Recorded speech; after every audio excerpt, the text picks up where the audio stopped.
Welcome to Raw Perfect classes. In this video, I will discuss about CPU scheduling algorithms. First, what is CPU scheduling? CPU scheduling एक ऐसा process है जिसको use किया जाता है operating system के द्वारा ये डिसाइड करने के लिए कि कौन सा टास्क और कौन सा प्रोसेस जो है वो सीपीयू को यूज़ करेगा एक पर्टिकुलर टाइम में। और ये मोस्ट इम्पॉर्टेंट है क्योंकि एक सीपीयू जो है एक टाइम पर एक ही टास्क को हैंडल कर सकता है, लेकिन कई बार हमें कई टास्क को हैंडल करने की ज़रूरत पड़ती है एक ही टाइम पर। The following are the different purposes of CPU scheduling time.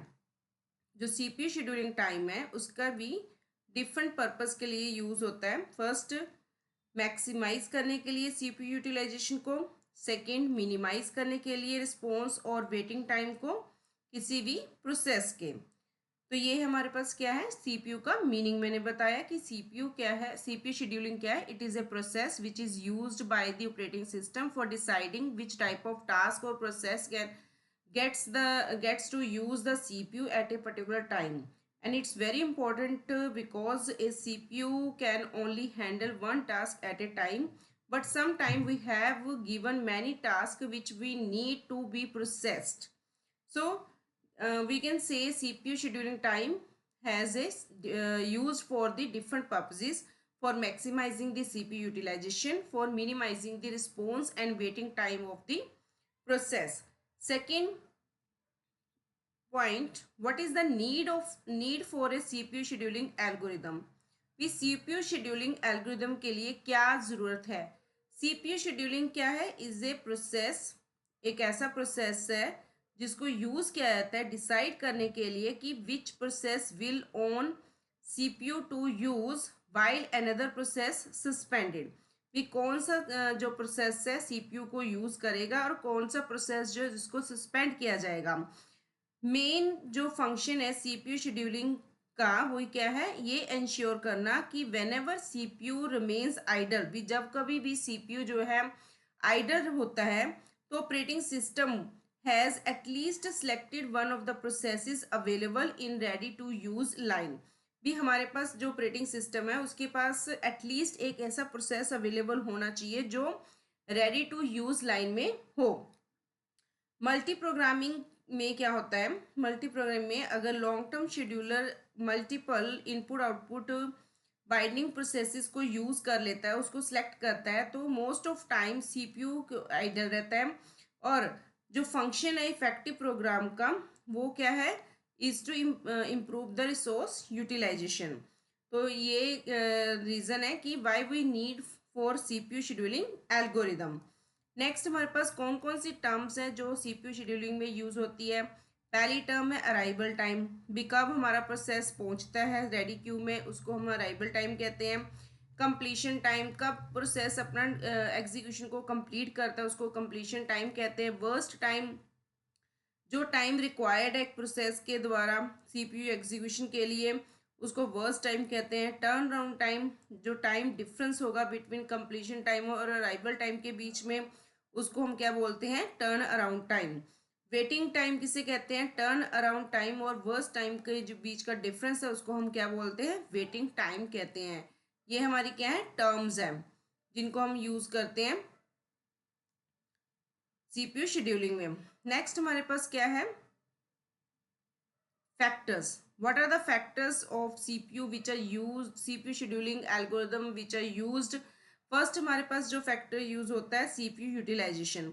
इसका मेन मोटिव क्या है, the main purpose of any CPU algorithm is to keep the CPU as busy as possible. Main motive क्या होता है CPU algorithm का, उसका main motive होता है कि कैसे हम सीपीयू को क्या रखें, बिजी रखें, जितना हो सके पॉसिबल सीपीयू को क्या रखना है, बिजी रखना है।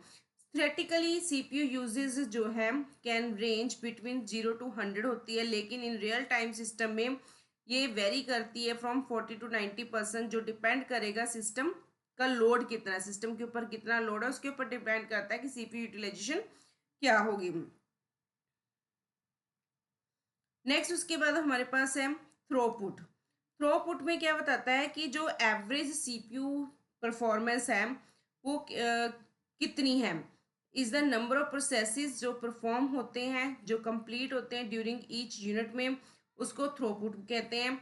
और जो आउटपुट आएगी वो चेंज होती रहेगी और डिपेंड करेगी कि क्या लेंथ है, क्या ड्यूरेशन है किसी भी प्रोसेसेस की।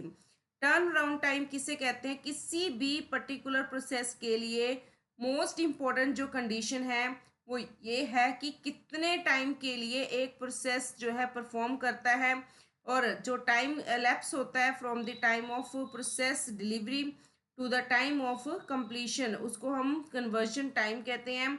और जो कन्वर्जन टाइम है it's the most is the amount of time we spent waiting for the memory access, waiting in the line using CPU and waiting for input output. और वेटिंग टाइम क्या है, जो scheduling algorithm है does not affect the time which required to complete the process. भी जो CPU scheduling जो scheduling algorithm है ये उस टाइम पीरियड को इफेक्ट नहीं करता जो एक प्रोसेस को कंप्लीट करने के लिए ज़रूरी होता है एक बार में।